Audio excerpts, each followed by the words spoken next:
So ayan mga idol, yung kinuha naming anahaw ng kapatid ko, pinasaan na namin mga idol at wala kaming pang hilak kalabaw. Yan, ganito lang buhay namin dito sa probinsya mga idol.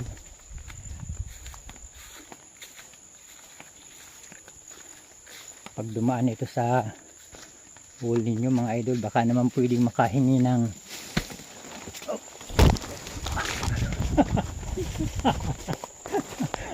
muntik na idol sumimplang. Nasimplang din pala kahit di nakamotor.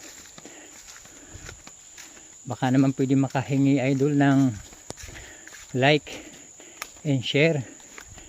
Pakipalo na rin mga idol. Anahaw muna ang gagamitin namin mga idol dahil wala kaming pambiling yero. Mahirap ang buhay dito sa probinsya. Maraming salamat mga idol sa inyong pagpalo at pag-share.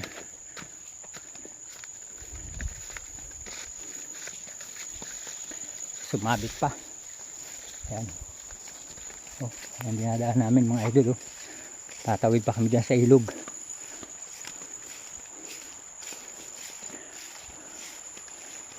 Oh.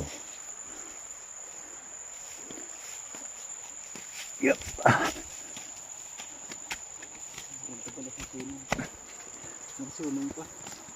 Yun lang mga idol. Tatawid na kami sa ilog. Ayan oh. Tatawid din namin. Maraming salamat sa inyong panonood.